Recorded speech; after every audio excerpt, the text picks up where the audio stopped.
Bago matapos ang Abril, target ng DOJ na mailabas ang resulta ng investigasyon sa pagpatay sa Chinese na negosyanteng si Anson Ke at ang kanyang driver. Tukoy na raw ng mga pulis ang mga suspect sa krimen. Saksi, si Mark Salazar. Mula EDSA, pumasok ang van na yan sa Seminary Road sa Barangay Bahay Toro sa Project 8, Quezon City. Pumarada ito sa gilid ng kalsada. Maya-maya, may bumaba mula sa passenger side ng sasakyan.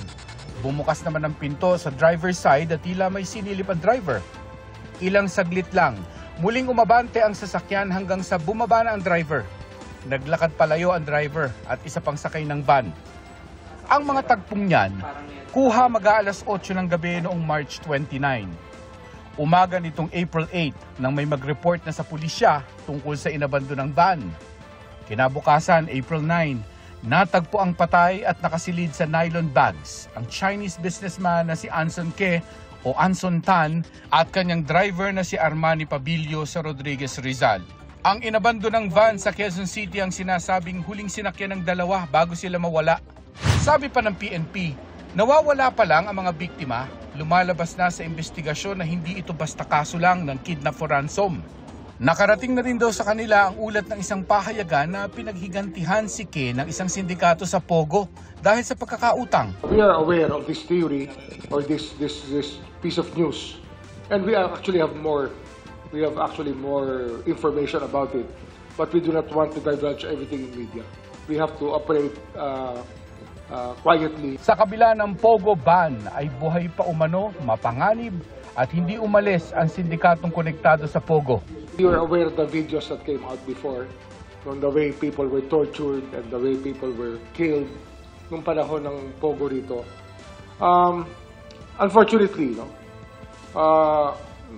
many of these criminal elements are still here. Sabi ng PNP, posibleng isang grupo lang ang dumukot at pumatay kay Ke at kanyang driver at sa mga responsable sa isa pang kidnapping nung nakaraang taon kung saan isang Chinese at driver din niya ang pinatay. Ito raw yung grupo na kung tawagin ay muscle group o mga enforcer na mga Pogo operator. Ito yung mga involved po dati sa Pogo na ang kanilang modus operandi po ay parang sila po ang ginagawang mga tagasingil di umano doon sa mga may utang in relation sa mga Pogo operation po. Binubuo raw ng mga Chinese national ang grupo na estilo ang pagtali sa kamay ng mga biktima, pagbalot ng duct tape sa mukha at hindi gumagamit ng barel sa pagpatay. Sabi ng PNP, hindi magtatagal ay masusukol na ang mga suspect na itinimbre na sa Bureau of Immigration para hindi makalabas ng bansa. We can arrest the people right now, but we cannot get the mastermind. We want the mastermind. General, prangkahan na other police involved? No, wala. As of now, wala kami nakikitang pulis. Bago matapos ang Abril ay isa sa publiko na rin daw nila ang kompletong resulta ng investigasyon ayon sa Justice Secretary. Sanib puwersa na ang NBI at PNP sa binuong Anti-Kidnapping Task Force na tumututok sa kasong ito na yumanig lalo sa Filipino-Chinese community. Binayaran na, pinatay pa. Ito ang ayaw namin. So ito ang creating so much apprehension on the business sector. Nakita niyo sa litrato, bugbog sarado.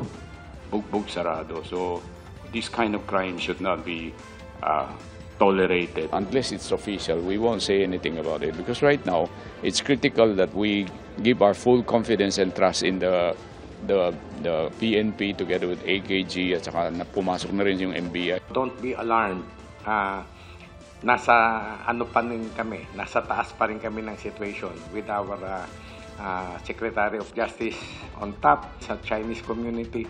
Huwag po kayong mag-alala, gagawa po kami ng aksyon. Nakipagdialogo rin ng PNP sa mga leader ng Federation of Filipino-Chinese Chambers of Commerce and Industry Incorporated.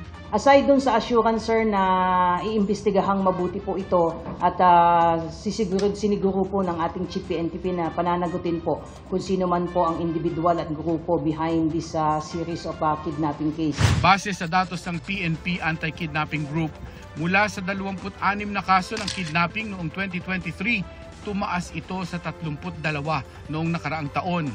Sa unang 4 na buwan pa ng 2025, meron ng 13 kidnapping cases. Isa sa nakikitang dahilan ng PNP sa pagtaas ng kaso ng kidnapping ay ang pagpapasara ng gobyerno sa lahat ng POGO operation sa bansa. Dito po nagsimula yung nakikita natin ng mga POGO-related kidnappings kung saan nagsisingilan na po yung mga individual at mga grupo na involved po na possibly ay nalugi doon sa naging pagsasaka po ng POGO. So they shifted po dito sa kidnapping to make sure po na makakabawi po siguro sila. Sa isang pahayag, sinabi ng Chinese Embassy dito na itutuloy nila ang pag-udyok sa Pilipinas na paigtingin ang pagresolba sa mga kaso, panagutin ang mga nasa likod ng krimen at palakasin ang public security. Para sa GMA Integrated News, ako si Mark Salazar, ang inyong saksi.